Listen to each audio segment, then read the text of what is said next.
en el aspecto jurídico del agua, que no es nada fácil, no es nada fácil el hablar del derecho de las aguas, de por qué se plantean en la práctica, en la realidad, tantos problemas en materia de aguas, porque claro, las aguas de un cauce, las aguas de una cuenca, pues corren durante muchos kilómetros, y las personas que intervienen en su calidad son personas que a veces viven muy lejos, gente que vive en la parte alta de la cuenca y gente que vive en la parte baja de la cuenca, con mundos muy diferentes, pero que reciben ese agua, el hilo conductor ahí es el agua, y que bueno, pues desde el punto de vista jurídico hay pues tantas competencias involucradas, tantas dependencias, tantas instituciones, tantos incluso problemas de contaminación diferentes, porque no son los mismos los problemas de contaminación de las aguas en la zona alta o en la zona baja. Entonces, bueno, pues nos encontramos con que un mismo río nace limpísimo en las montañas y llega al mar pues ya después de haber pasado por muchas manos. Parece ser que es más complejo de lo que uno cree. Hay leyes para todos, hay leyes para la gente de la cuenca alta, leyes para la gente de la cuenca baja. Estamos hablando de estados, de muchos estados en algunas ocasiones. Estamos hablando de muchos municipios, poblaciones urbanas, zonas agrícolas. Cuando son muchos elementos que convergen en un solo tema, hay muchas opiniones, y poner de acuerdo a toda esta gente tiene que ser un marco jurídico en un principio muy estricto, pero flexible en la aplicación de las leyes. ¿Esto es así o por dónde podemos empezar? Cuéntanos. Bueno, podemos empezar por hablar del concepto del río, ¿no? O sea, desde que el río nace en la parte alta de la cuenca, normalmente en la zona de montaña, hasta que desemboca al mar, muchas veces estamos hablando de muchos kilómetros, es decir, de que geográficamente ese río, que es la base de la cuenca, de esa unidad que es la cuenca, va a pasar efectivamente por diferentes estados en ocasiones y casi siempre por municipios. Y desde el punto de vista legal, lo que sucede es que claro que hay una norma jurídica, una ley o un reglamento que rige para la calidad de las aguas de ese río, pero conviviendo con esa ley o con ese reglamento, luego lo que existen también son competencias de los municipios en lo que se refiere a descargas, por ejemplo, de aguas negras.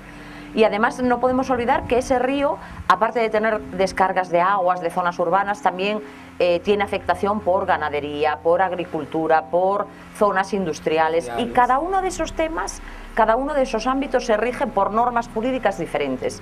Entonces, en muchas ocasiones nos encontramos que para hablar de la calidad de las aguas del río, tenemos normas de carácter federal que rigen esa calidad, pero luego también normas de carácter estatal, de carácter municipal, que no son iguales en todas las partes del río, lógicamente, y que hacen que realmente pues hablar del derecho de las aguas sea sumamente complicado. Las ciudades necesitamos agua, los ganaderos necesitan agua, los agricultores necesitan agua, y todo el mundo piensa además que el agua que recibe no es lo suficientemente buena, y la realidad es que el agua que entrega, una vez que la ha utilizado, normalmente se ve que su calidad ha ido empeorando a lo largo de la distancia que separa esas aguas de su origen, ¿no? Entonces, bueno, sí hay conflictos permanentes, porque además el agua, cuando lo reciben determinados ciudadanos, pues la usan, y en ocasiones a los que les toca recibir el excedente piensan que no se ha usado bien. Es decir, además de que viene en ocasiones contaminada, estos piensan que no se ha utilizado bien en zonas más altas. El agua, cuanto más cerca está del origen, del manantial, de la fuente, más responsabilidad tienen sus usuarios en relación a todos los usuarios finales que van a estar disfrutando de ese agua hasta que llega al mar. Por ejemplo, erróneamente pensamos que si el nacimiento del agua está en el estado de Michoacán, pues que el agua nos corresponde a nosotros los michoacanos, por poner un ejemplo.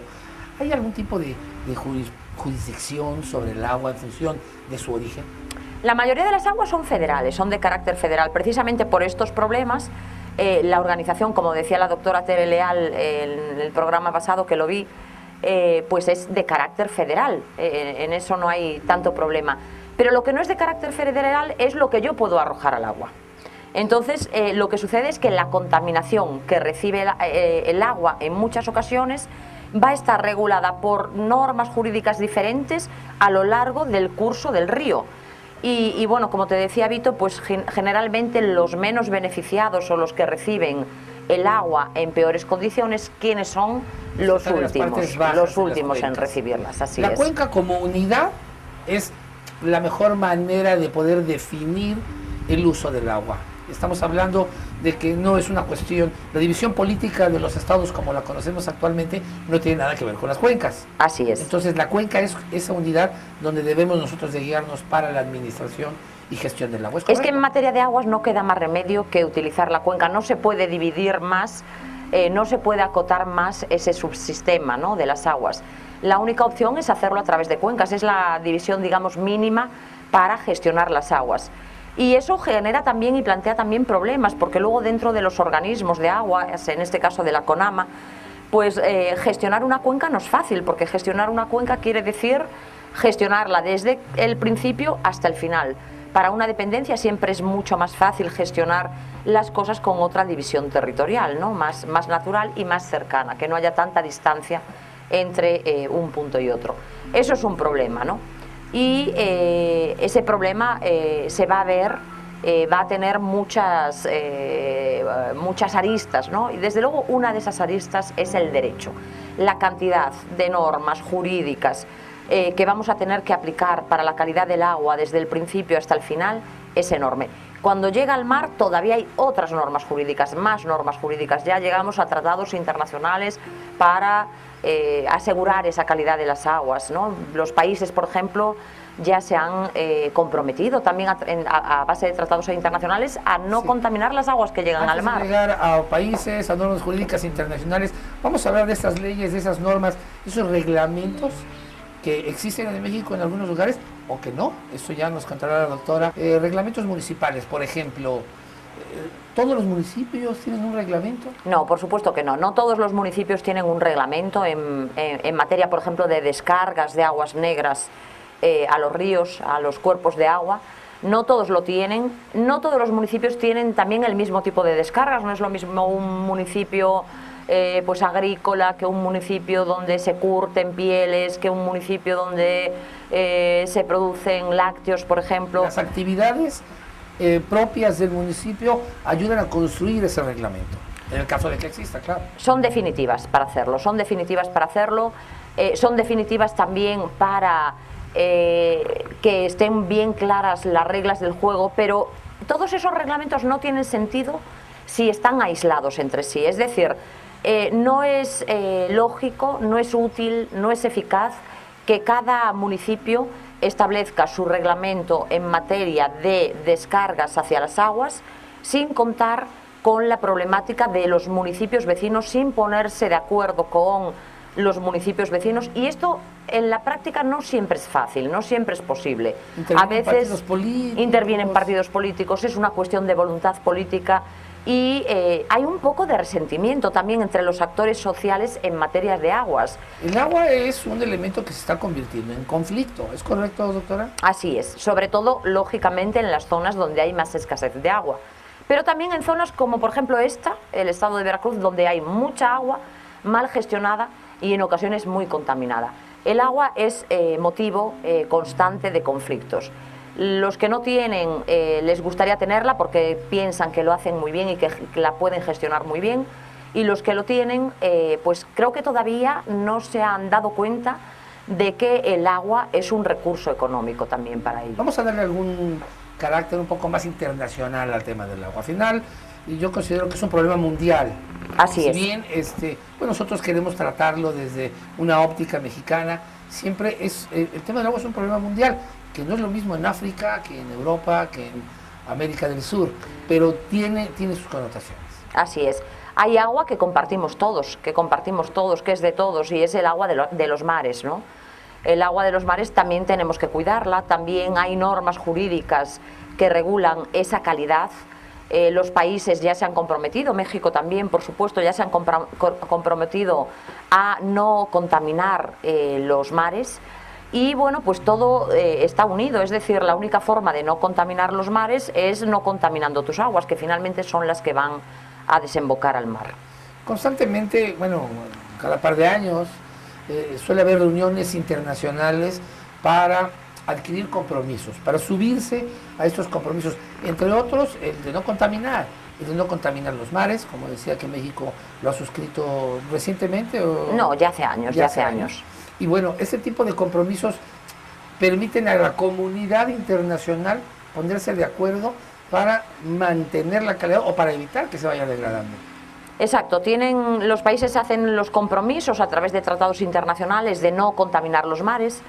La realidad también es que la vigilancia de esos tratados internacionales pues la hace el mismo Estado, es decir, no hay esos superpolicías internacionales que revisen que los países no contaminen las aguas de los mares, ¿no? ¿Algún país que ustedes ya saben a cuál me refiero no se erige el policía No, mundial, para nada, ¿no? para nada.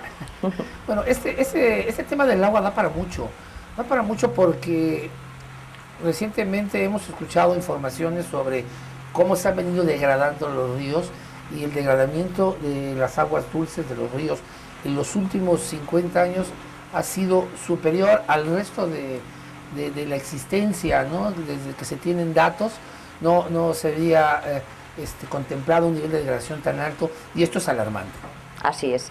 Está generando enfermedades, esto está generando problemas de salud pública graves en muchos lugares de la Tierra. Creo que bueno, en ese sentido aquí somos relativamente afortunados, no tenemos grandes problemas, porque además de los fenómenos de contaminación de los que estamos hablando, luego de vez en cuando y lamentablemente pues hay accidentes, ¿no? que por desgracia siguen existiendo, ¿no? Hace poco tuvimos un accidente terrible en las aguas del Golfo de México que desde luego empeoró mucho la calidad de esas aguas, ¿no? Y estas cosas siguen pasando, cada año, cada 2 años hay un gran accidente, ¿no? Y eso empeora. Al respecto para empresas multinacionales que por negligencia, por descuido, han originado accidentes en aguas internacionales o incluso en aguas de otro país, ¿no? Porque, bueno, un buque con bandera de un país muy específico se acerca a las aguas internacionales de otro país y puede causar un accidente grave, ¿no? Exacto, y además aunque no, aquí el territorio en materia de aguas pues siempre está mucho más interrelacionado, ¿no? Porque además como fluyen constantemente pues la contaminación va de un lugar a otro sin el menor problema, ¿no? Los ríos que van de un país a otro país tienen que formar una comisión bilateral los países para poder gestionar esta agua. ¿Cuál es el procedimiento? Sí, los ríos fronterizos tenemos el ejemplo, ¿no? del que está en la frontera entre México y Estados Unidos, así es. Los ríos fronterizos han sido objeto de regulación jurídica desde hace mucho tiempo.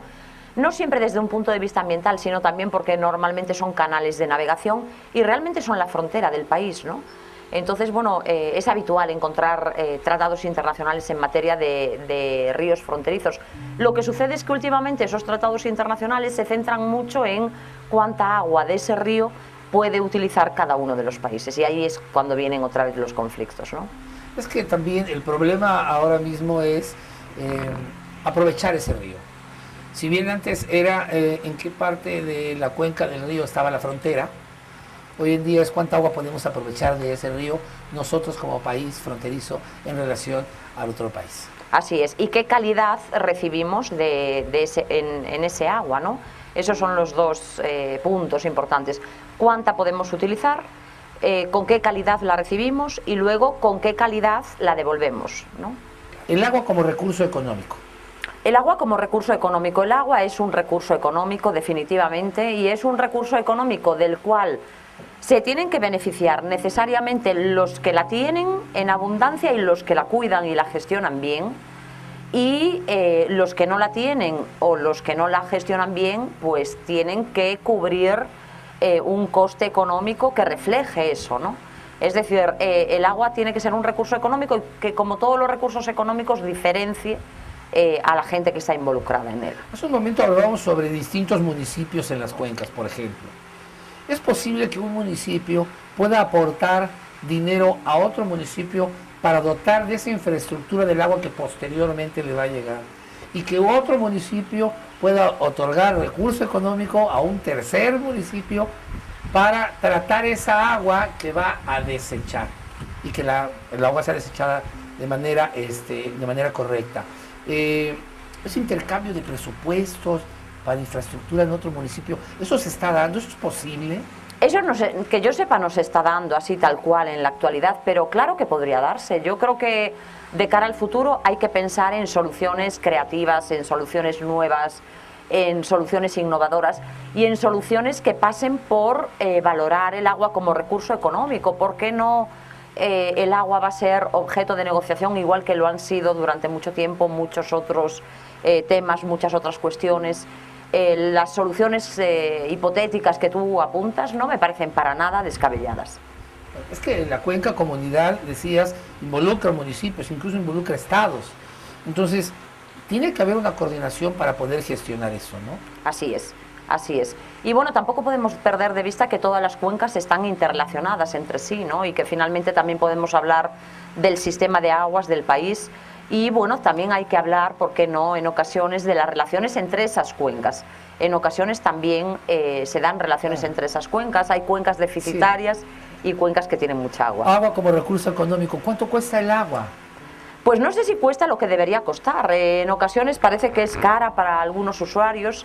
Sin embargo, hay muchas empresas y muchas industrias que utilizan mucha agua y que el agua es una parte, un recurso importantísimo en sus procesos y que realmente el precio que pagan es realmente bajo, sobre todo si lo comparamos con lo que se paga en otros países. O sea, el agua, por ejemplo, en algún tipo de industria se está pagando a un precio realmente bajo.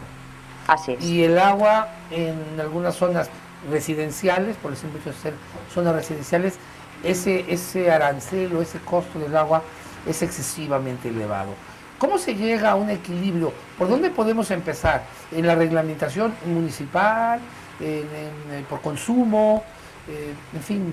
Yo creo que hay que construir primero acuerdos sociales acerca de lo que queremos y acerca de estos aspectos económicos. Y eso traducirlo desde luego a normas jurídicas, porque el marco jurídico de las aguas hoy por hoy pues es el que anticipábamos hace un momento, y si no cambiamos algunas cosas vamos a seguir con los mismos problemas. El cambio climático, ¿cómo nos afecta? ¿Cómo nos viene a afectar? ¿Cómo se puede prever eso en una cuestión jurídica? ¿Qué podemos hacer con esa variable de cambio climático? Acentúa las diferencias entre la disponibilidad del agua, es decir, la gente que tenía poca agua lo más probable es que tenga menos. Y los que tienen mucha agua es probable que lleguen a tener más, porque también hay fenómenos hidrometeorológicos extremos que se ocasionan por el cambio climático. Entonces de repente hay más lluvias, más inundaciones, más tempestades, más cantidad de agua que si no estás preparado para gestionarla bien te puede generar un problema. En un principio para captarla y posteriormente para distribuirla y para gestionarla. Bueno, Así pues es. el panorama en un principio es alentador porque se está haciendo un trabajo importante a nivel legal. Así es. Y por otro lado, bueno, el tema del cambio climático nos pone en una situación que debemos de intentar prever o debemos de intentar mitigar cualquier cuestión del cambio climático. ¿Qué podemos hacer nosotros, los ciudadanos de a pie? Adaptarnos, saber que va a haber cambios, en el tema del agua. Tenemos que adaptarnos con todos los instrumentos que podamos, con los legales, con los de gestión, con los institucionales, con los económicos. Tenemos que adaptarnos a las nuevas reglas que están alrededor del agua.